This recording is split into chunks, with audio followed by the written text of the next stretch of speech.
Rebonjour les amis, je vais vous faire une petite vidéo, une deuxième vidéo. Donc pour ceux que ça pourra intéresser sur le chauffage digital. Donc moi j'avais le bloc chauffage. Alors j'avais la clim à préciser parce qu'il y a une prise blanche et une prise noire sur le bloc chauffage.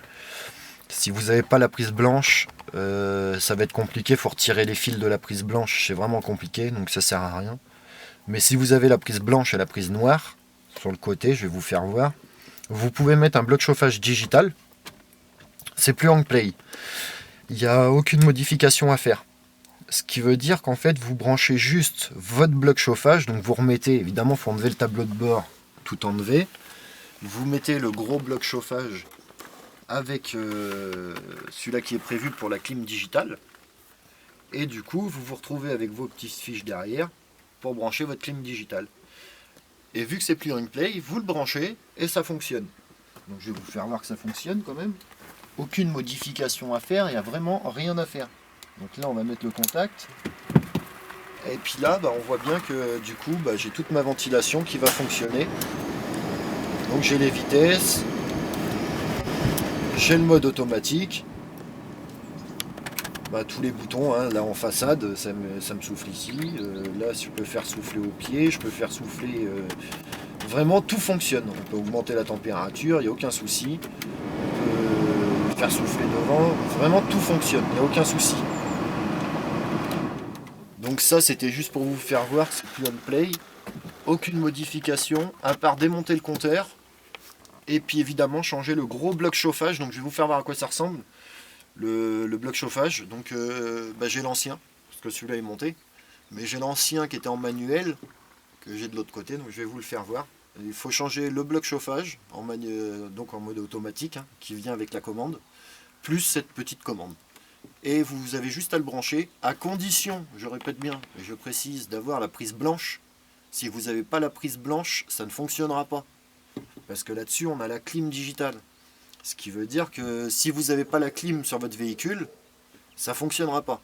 Que vous l'enlevez, que vous ne l'enleviez pas, la clim, ça ne fonctionnera pas. Il ne faut pas que la prise noire, il faut aussi la prise blanche.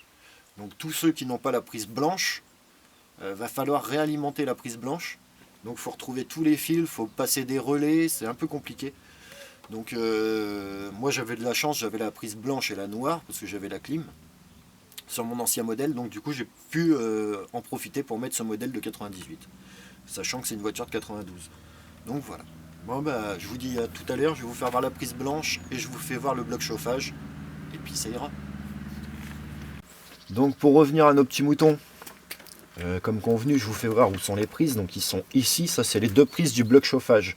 Donc vous voyez bien que j'ai une prise blanche et une prise noire. Il y a des véhicules qui ont que la noire parce qu'ils n'ont pas la clim. Si vous n'avez pas la clim, vous ne pourrez pas mettre votre bloc chauffage en digital. Ça, c'est pas possible. Sinon, il va falloir retirer directement une prise blanche. Et là, retirer la prise blanche, vous voyez, il y a quelques fils dessus quand même. Il y a bien une quinzaine ou une dizaine de fils. Donc ça veut dire que tous ces fils, il va falloir les réalimenter. Et là, je ne pourrai pas vous aider. Donc sinon, si vous avez la prise blanche et la prise noire, c'est plug and play, vous avez juste à le monter, vous mettez votre bloc chauffage en route et tout fonctionne. Alors voilà les amis, ça c'était mon bloc chauffage, vous le reconnaissez, manuel, avec la température en bizone forcément, mais c'était un manuel. Donc c'est pour ça qu'on est passé sur du digital. Là-dessus, j'avais aussi les deux prises, mais c'est pas le même faisceau que le bloc manuel, que le digital. Le bloc manuel et le bloc digital a deux faisceaux totalement différents. Les commandes sont différentes. Donc c'est pour ça qu'on est obligé de changer tout ce bloc. On ne peut pas changer juste la commande. C'est pas possible. Si on change que la commande en manuel ou en digital, ça ne fonctionnera pas. Donc de toute façon, c'est pas du tout les mêmes connexions, ça n'a rien à voir. Et ça ne fonctionnera pas. Donc il faut vraiment changer le bloc. C'est pour ça que je vous disais qu'il faut enlever le tableau de bord. Parce qu'il faut enlever ce bloc chauffage et la commande. Donc si vous avez que la commande ou que le bloc chauffage, ça ne fonctionnera pas non plus. Il faut les deux ensemble. Donc si vous voulez passer en commande digitale, il faut acheter un bloc chauffage et acheter la commande qui va avec. Il n'y a pas d'autre chose à changer. Le ventilateur est le même, quoi. La soufflerie c'est la même, tout est pareil, sauf le faisceau et le bloc, avec la commande. Donc il n'y a que ça à changer, et vous le branchez, c'est plug and play, ça fonctionne. Aucun fil à modifier, aucun fil à changer de place. Donc voilà les amis, donc on est de retour, on a fait donc le bloc chauffage.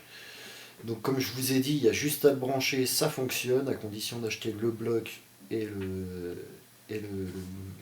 boîtier électronique, la commande électronique. Donc si ça a pu aider certains d'entre vous, bah, tant mieux, c'est cool. Maintenant, laissez un petit pouce bleu au pire si ça vous a plu. Et puis si vous voulez, abonnez-vous à notre chaîne. Et on va faire plein de petites choses. Allez, c'est cool, ciao.